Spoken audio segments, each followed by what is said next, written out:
This segment brought to you by Kansas Grain Sorghum, growers working together. Find out more at kansasgrainsorghum.org. Welcome to Farm Factor. Up first, Kyle and Robert Atchison visit about the Kansas Forestry Service. Hi, this is Kyle Bauer visiting with Robert Atchison. He is with the Kansas Forestry Service. Bob, explain to the viewers who the Kansas Forestry Service is. We're a state agency that's housed within the Department of, actually within the College of Agriculture at Kansas State University. And we provide public service to the people of the state in a variety of ways. And the particular area that I work in is within our rural forestry programs. So we're working with farmers and ranchers throughout the state and other landowners to help them manage their woodlands and their shelter belts and provide professional forestry advice in the way they do that.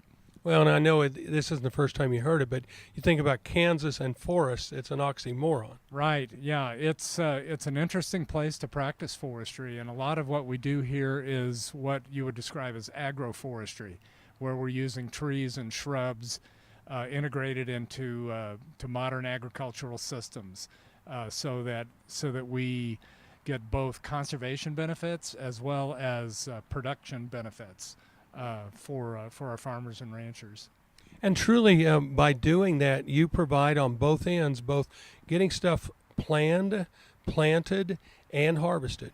Yeah, we do it from start to finish, and we try to always provide our professional knowledge and match that with what the objectives are of the particular landowner. Some may just be interested in wildlife.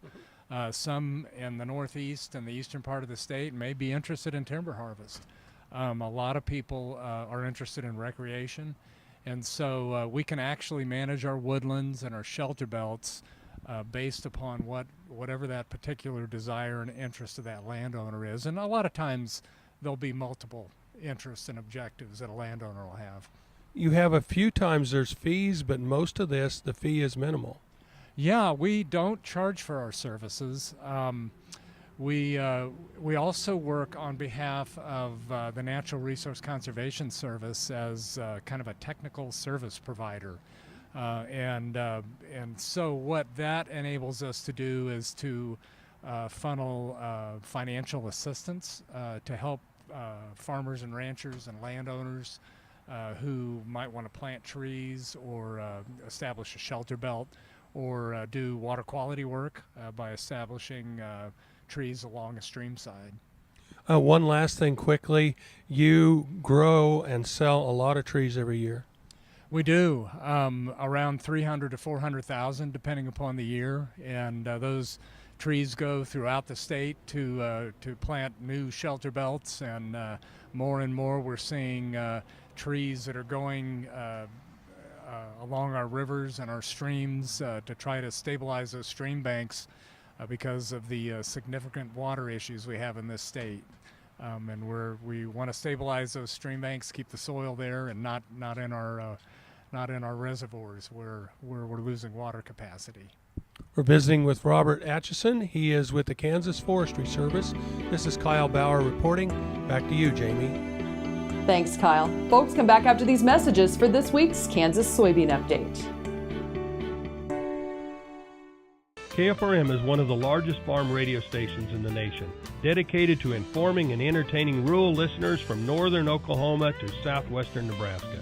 You can catch KFRM in many ways, of course, 550 on the AM dial, streaming at kfrm.com, or on your smartphone by going to the TuneIn Radio app, or on Ag AM in Kansas on Tuesdays and Facebook every day of the week. KFRM, tune us in. You'll be glad you did.